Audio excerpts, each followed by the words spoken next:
ahead to the next section. The next section, we're going to have an expert talk about a topic. An expert is going to talk about is Dr. Heena. Dr. Heena has been practicing homeopathy for last 9 plus years. And she's going to talk about one of the most interesting topics. In fact, one of the most prominent topic, guys. When I came to the wellness, I was told by somebody, everything starts with the gut. Even if you have a headache, the headache did not start just because the problem is in the head. The problem started somewhere, the problem is the gut. And what Heena is going to talk about, Dr. Heena is going to talk about is about the gut and the mind connection. And with a huge round of applause, let's spotlight Dr. Heena, and here you go.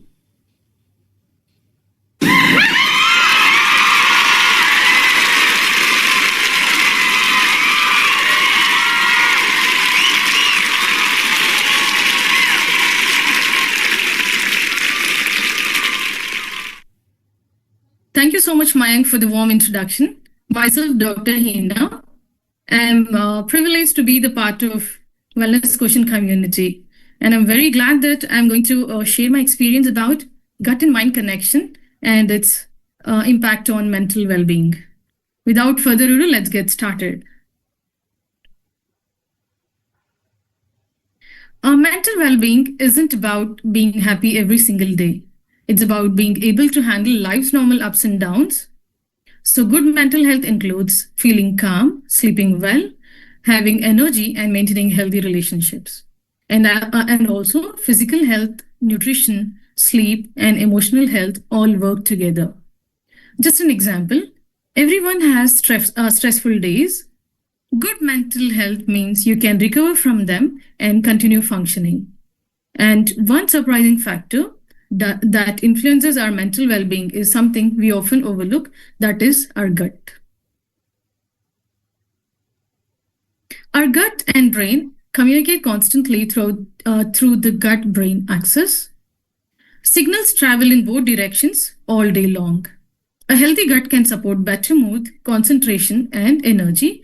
Likewise, stress and emotions can affect digestion as well. Think of your gut and brain as best friends who are always texting each other. So how exactly do they communicate? Let's see. The brain sends messages to the gut during stress, excitement, or anxiety. That's why people experience butterflies before an exam or an upset stomach during stressful situations or times. The gut also sends signals back to the brain. When your gut is healthy, those signals support a better mood and improved well-being. One more example. Have you ever lost your appetite when you're worried? That's your brain affecting your gut. Our gut contains trillions of beneficial bacteria called the gut microbiome. These bacteria help digest food and produce important substances for our body. They also influence immunity and communicate with the brain. Feeding these bacteria with fiber-rich foods help them thrive better. They are like tiny workers inside our digestive system, working for us every single day. These tiny helpers even influence the chemicals that affect how we feel. Chemicals in the sense, the hormones that our body produces. Our body uses these hormonal messengers that influences the mood and emotions.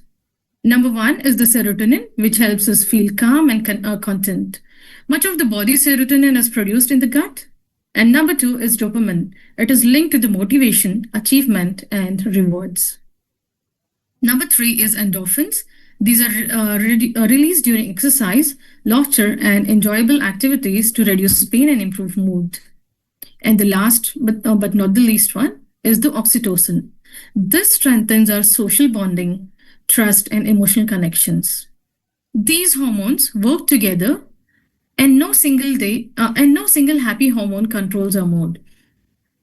Now that we understand how the gut and brain communicate, let's see how our food and daily habits influence this relationship.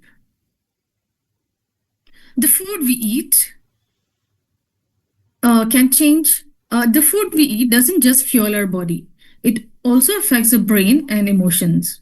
Our gut and brain are constantly communicating through what's called the gut-brain axis.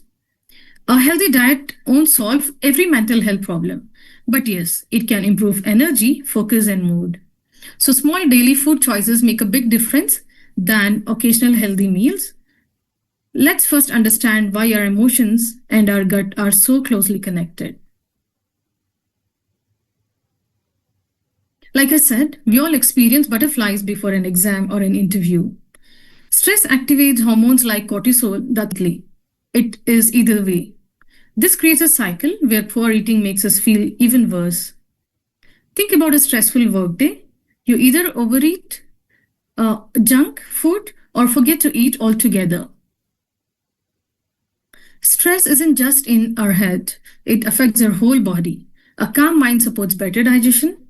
To support these, activities like walking, laughing with friends or relatives, resting, or spending time with loved ones reduce stress hormones. Looking after mental health also supports gut health.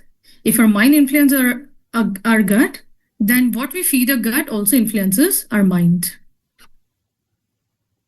So eat more colorful fruits and vegetables for vitamins and antioxidants because fiber feeds the good bacteria living in our gut, and also fermented foods provide beneficial bacteria that supports digestion.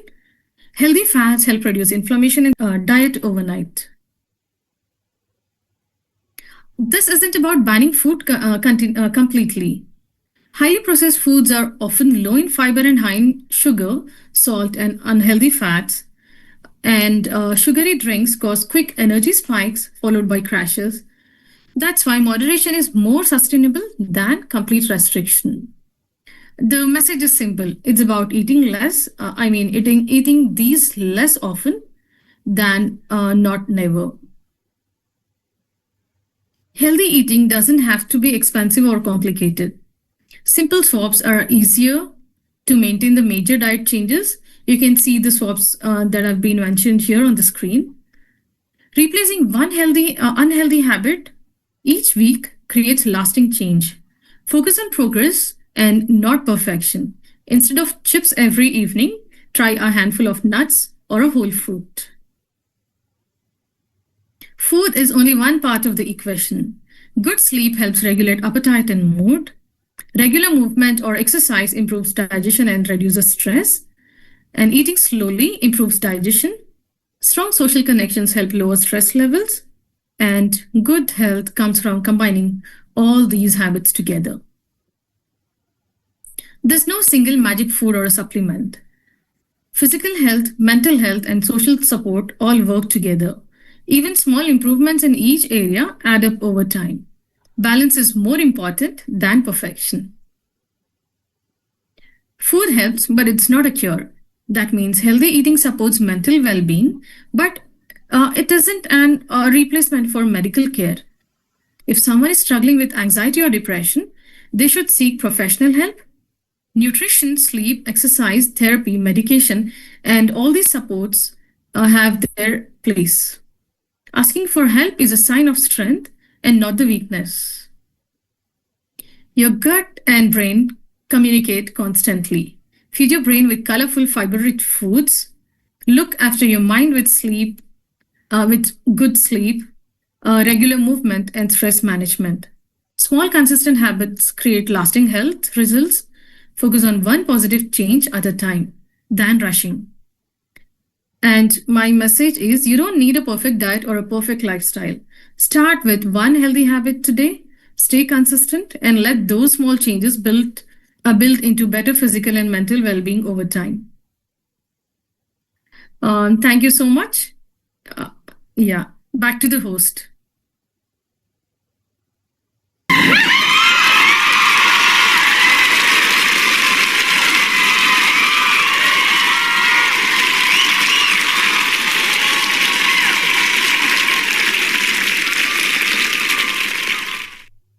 Wow, that's called the cutting edge knowledge, guys. And I'm sure a knowledge of that kind is not something which is unknown to most of the doctors or the medical professionals. I'm sure many of the doctors are aware of the gut and the brain connection.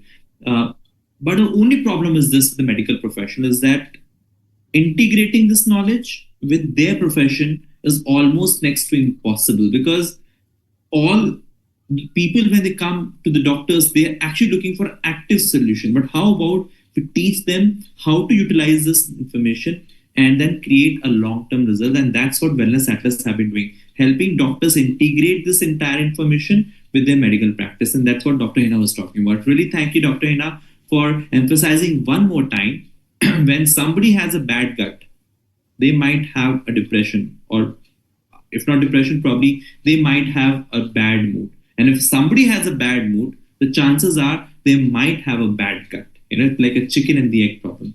Thank you for emphasizing that. Moving